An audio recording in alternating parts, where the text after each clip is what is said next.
Welcome in, ladies and gentlemen, to another edition of the On the Pony Express podcast. I am Billy Embody. Thanks for listening.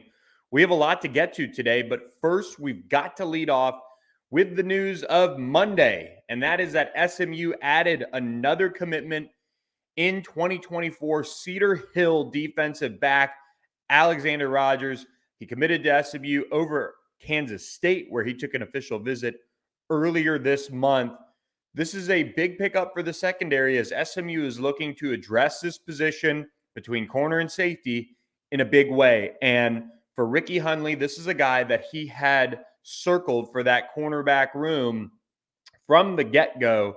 And for me, when you look at what Alexander Rodgers brings to the table, he's somebody that probably slides in that nickel spot pretty well. When you look at that 5'10", about 165, 170 pound range, SMU gets the nickel of the future really on campus in the 2024 class. And you look at what he brings to the table. He's got some encouraging track times. That's why you see on three being highest on him with that 87 grade that we've got, just knocking on the door of being a top 100 cornerback prospect nationally.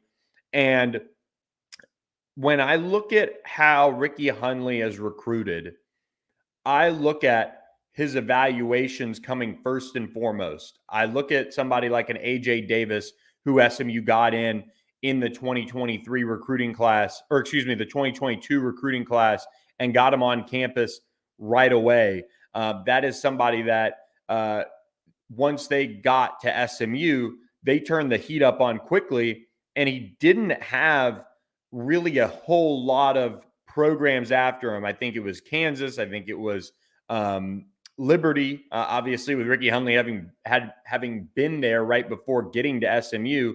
Those were the programs that were really in on AJ Davis. And now he's somebody that's probably in the two deep going into fall camp, at least at that cornerback spot. He might be, when it's all said and done, the first corner off the bench after Chris Megginson and Charles Woods, the two presumed starters at this point. And he came in with not a lot of fanfare, but a guy that was a February addition for SMU in that recruiting class. And this Alex Rodgers pickup kind of reminds me of that. A Dallas area prospect who's been on the radar for a long time. I mean, he's got offers from Baylor, Houston, and others. So he's been highly recruited from the get-go. You see SMU and Kansas State were the ones that really emerged late in the process for him. And he actually silently committed before going into this weekend where he took his official visit to SMU. The Mustangs knocked it out of the park, and he made that commitment to SMU and then moved up really his timeline from what I've heard kind of behind the scenes. He was going to be somebody that maybe took it out a little bit longer into July before announcing his decision, but felt good enough about SMU to go ahead and tweet out, hey, I'm going to make my decision Monday at noon. So he went ahead and jumped on board. That gives SMU 5 commitments in the class of 2024 now. He joins quarterback Tyler Aronson, athlete Jamari Cawley, and offensive lineman Graham Utter and King Large. And now SMU really strengthening its hold as the number one class in the AAC in terms of average recruit ranking. When you look at the rankings for the league, SMU sits, I believe, number 2 in the AAC when it comes to on threes rankings. I'm checking it right now. Yes, on threes rankings, SMU is number 2 behind USF, who sits there with 8 commitments. But again, I think this is one where you're going to see SMU really ascend to that top spot. They are just behind. They are less than a tenth of a point away from catching USF. And I've said this before, and I'll say it again. I think SMU is about to get on a little bit of a hot streak on the recruiting trail. And this official visit weekend could be one of those moments where we look back on the class and we see some of SMU's class, a decent portion of it, come from this weekend, this last official visit weekend in June. It's now a dead period. The coaching staffs, a lot of them are now starting to get on that vacation train with official visits being done, with the dead period now in place. They're still doing recruiting. They still got some things to tie up. as the month of June winds down. But this was a really nice addition for SMU, I think. You beat out a Power 5 program, you keep a local prospect home. And so SMU is thrilled to have Alex Rodgers, a longtime target, on board in this class now. When it comes to what's next for SMU, I don't think you have to really wait too long on this one. And we'll get into another name that wasn't on campus for an official visit this weekend later on. But one prospect that SMU leads the on-3 recruiting prediction machine for is another defensive back, one we've talked about in Kadavian Dotson Walker out of Duncanville. He was on campus for an official visit as well. SMU looks like they've taken complete control of this recruitment, at least ending June. He's a prospect that I think could make a decision here before the month of July is over with. We'll kind of wait to hear what his plans are, working to catch up with Kadavian to talk about his visit and see how exactly it went from his end of things. But behind the scenes, SMU's been positioning itself well with Kadavian Dotson Walker. You see him, he's a top 25 safety nationally on the on-3 industry ranking. He's had big offers early on his recruitment, and we've seen SMU really emerge as that leader over the course of the summer. So I'm intrigued to see when he ultimately decides to, make his decision. I think it would be SMU if it was today, and I think the staff is positioning itself to hold on to that momentum and get him on board as well. He was a big official visitor this weekend for SMU as well. But the safety room was one of those key positions of the weekend. And it didn't stop with 4-star prospects like Kadavian Dotson Walker. They had Peyton Morgan on campus out of Pflugerville Weiss, who sits for on-3 as a borderline top 100 prospect. You see some of the other recruiting services still having him as a 3-star prospect. And his official visit run included Arizona, Nebraska, Texas Tech, and then SMU. And I think SMU did a nice job impressing here. He told me that TCU and Colorado are 2 other programs that are also in the mix. But I do feel like SMU probably doesn't land Peyton Morgan, just from the standpoint of Texas Tech has had a considerable lead here for quite some time. And if you catch our full interview with Peyton Morgan on the Pony Express, and I also dropped some notes in that thread, he said he is going to be making that tough decision now. He's going to make a decision soon. I'd be surprised if it was SMU at this stage, but I will say this is one of those prospects that sometimes you bring in to really lay the groundwork in case it doesn't work out at that next program. There are a couple examples of that where SMU got guys on campus that maybe they're really trying to get some traction with in hopes that maybe they can make a late move. But this is one of those prospects where SMU didn't have an official visit set. He was kind of wishy-washy on if he was going to take one, but they end up getting him on campus. And I just think he came away impressed, but I just don't think it was enough for SMU to make that move and get him on board in the class. So we'll continue to monitor Peyton. He's a very bright young man who really, I think, is going to weigh everything out the right way, at least in his mind, and try to figure out what's best for him. But when it comes down to it, I just don't think we're seeing SMU take a big enough step with him to get him on board. On the flip side of things, I do feel like SMU hosting William Nettles, Speedy Nettles, is one of the key timing pieces of this class. SMU's in a battle with Nebraska and Purdue to really get him on board, and SMU has led the on-3 recruiting prediction machine for a long time. I've had my pick in there. I think it was one of the first picks I did, if not the first, when I got to on-3. And I think the biggest piece of all of this that I'm kind of watching is, do you keep him home? And are the ties with maybe a guy like Alex Rodgers, maybe if Kadavian Dotson Walker jumps on board, are those ties with those local prospects important enough to kind of help put SMU over the top? Because he does have a program in Purdue that's recruiting the state of Texas well. They've got Caleb Mitchell committed. They've got a flip that they just completed with Keontae Henry from Boston College. to Purdue. He's from Lake Dallas, 4-star prospect. And the Boilermakers are trying to make some headway in Texas. Sam Carter, who's been leading the recruitment there, has been doing a really nice job with it for a long, long time, even dating back to his previous stop in the coaching world. Speedy, I think, kind of looking outside in, I think SMU has a battle on its hands with Purdue. The feeling I get, at least kind of talking with sources, and Speedy's been kind of mum a little bit since his visit, is he's got a tough decision to make. You know, he sees what Purdue has done. He had a great official visit up there, but he also had a really good official visit at SMU, I get the feeling. He tweeted out on Monday a picture of him, Alex Rodgers, Kadavian Dotson Walker, and, basically saying, how would this look? How we feeling about teaming up with these guys in the secondary in the 2024 class? I feel like if SMU hadn't done enough to get him, I feel like he might not have done that. He can obviously be drumming up intrigue. I just don't get the feeling that's where he was at with it. I think he's genuinely torn between SMU and Purdue. I think SMU entered the weekend feeling like they really wanted to put an exclamation point on his recruitment with a good visit. I think they did that. Now, when it comes down to it, is it enough? SMU's been on him way before other programs. They were his first offer. They've hosted him a bunch. Can they keep him local? It's sometimes it can be almost something that maybe works against you a little bit, being a true hometown school. Sometimes these guys do want to get out a little bit. And it's almost like if Speedy was, a solid hour and a half from SMU, that might be far enough where he's like, okay, I'm getting away from home a little bit. I'm going down the road to SMU in that sense.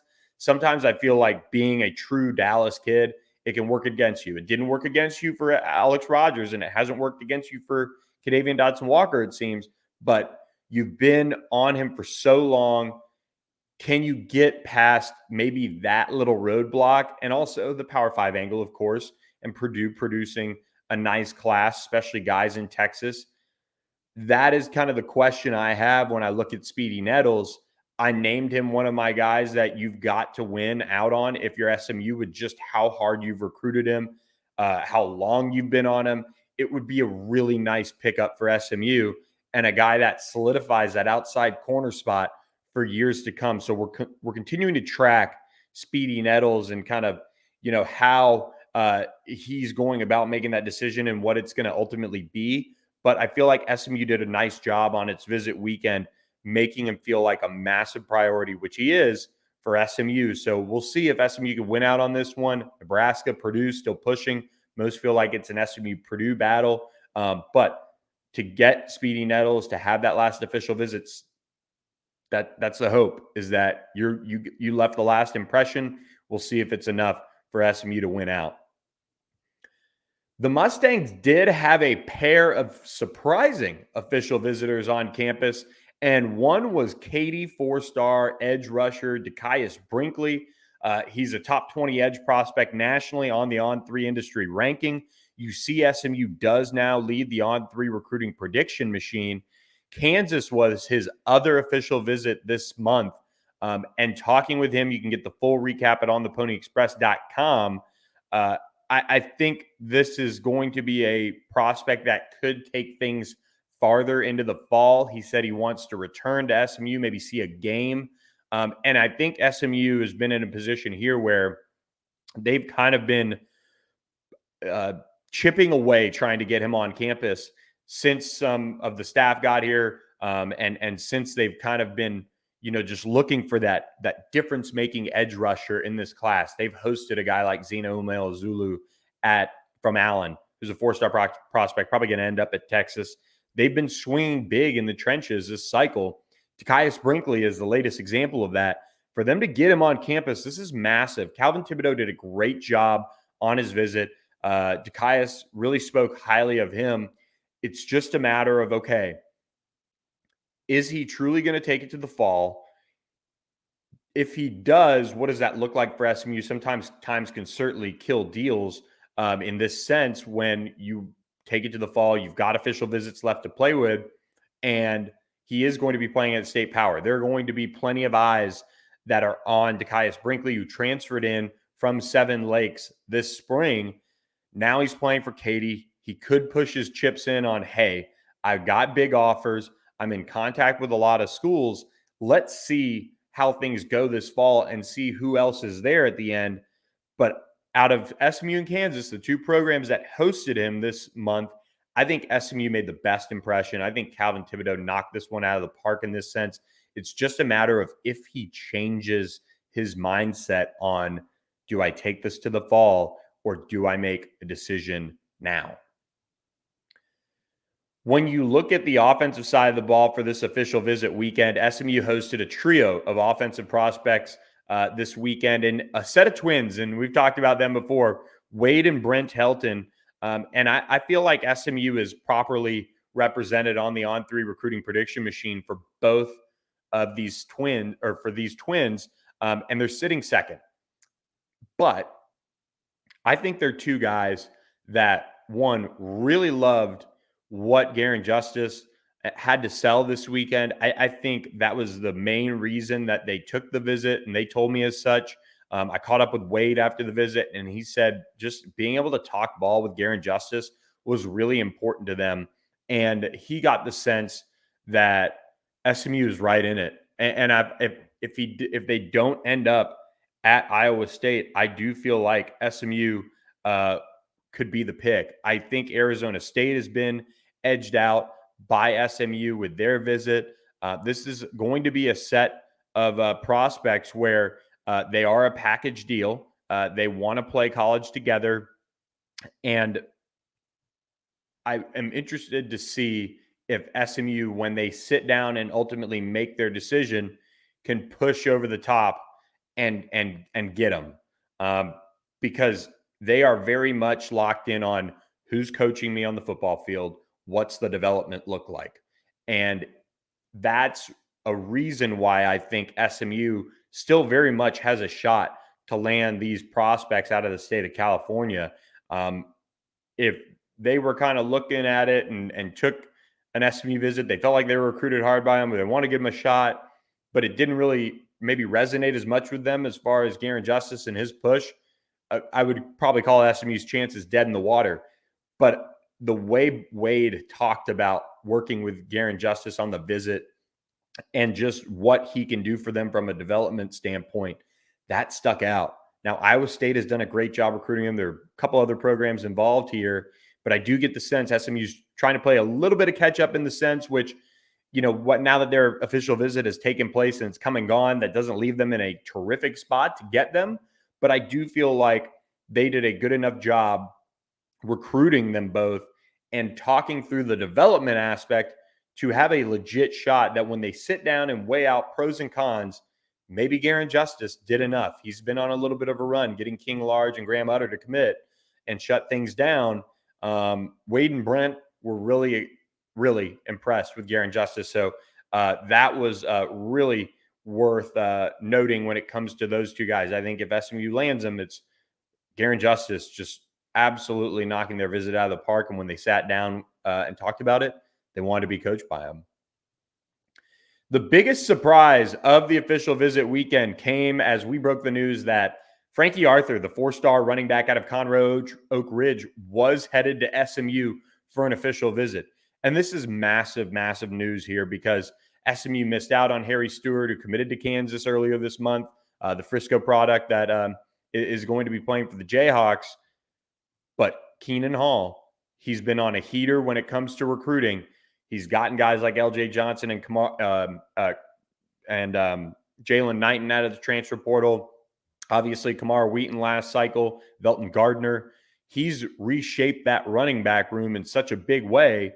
He can swing with the big boys, and that's exactly what he's going to have to do here with Frankie Arthur. He was set to officially visit UTSA. That ended up not happening. Instead, he was on SMU's campus for an official visit. And the Mustangs are battling other programs here. Kansas is one. This is an interesting recruitment, I should say. Houston and TCU kind of hanging around on this one.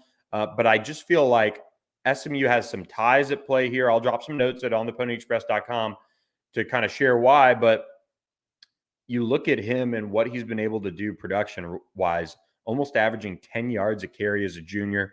We at On3 love him. We have him obviously as a 4-star prospect. He's a top 15 running back for us. He's well inside the On300. He's got that size that you love at about 5'10", 200 pounds. And he has that production. He's got some really good track times. And so for SMU to get him on campus, get that last official visit, this is one of those recruitments where comfort with the coaches is going to play a key role. And so SMU got Frankie Arthur on campus, and they were able to make that last impression before the dead period. So he's quiet. He doesn't really do interviews. I'm not expecting to get a hold of him, but just getting him on campus, it shows you SMU is punching above that weight class with pretty much this entire official visit weekend, without a doubt. Multiple 4-stars on campus, trending with multiple prospects coming out of the weekend, making a move with some of them. I think Frankie Arthur quietly is I don't want to call it a dark horse because he was on campus for an official visit, but it almost wouldn't shock me if he ended up a part of this class. SMU did a really nice job with his visit and just making him comfortable from what I hear. That's a wrap on the official visitors, but one quick note here to kind of wrap things up on the visitor front. Red Oak linebacker Zach Smith was on campus for an unofficial visit on Thursday, getting some time around the coaching staff. And now he tells me he's moved up his decision to Friday, June 30th. So be on the lookout for that. And SMU is a clear-cut leader here. He's been tweeting at players, trying to get them to come home. And even though he hasn't announced it yet, SMU is the clear-cut leader here for Zach Smith. And he would be the guy that they would take as the true linebacker commit in this class. He is somebody that Maurice Crum has been all over for quite some time. And SMU's done a really nice job with his recruitment. Was on campus in the spring game and has popped up on campus unofficially multiple times now. He's a local prospect that, just judging by social media, seems pretty pumped to be expecting to commit to SMU at this point. It's kind of so obvious. It's hard to talk about him as uncommitted, but Houston hosted him for an unofficial visit. He also had Tulsa, Washington State, and a couple other programs in his top group of schools. But this is a clear-cut case of SMU being the leader. I think they get good news on Friday to kind of kick off or end, I should say, the month of June, and we'll see where SMU goes from there in the 2024 recruiting class. But to kind of wrap things up overall, what's next now? Well, this is that time of year where, one, it's a dead period, so we don't see college coaches go out recruiting. We don't see college prospects hit campus to take visits. It is all about decision time this time of year for a lot of prospects. We see the month of July and really that late part of June becoming this massive run of commitments. And SMU's class last year was kind of the beginning of June. They had that barbecue event that really, had things take off.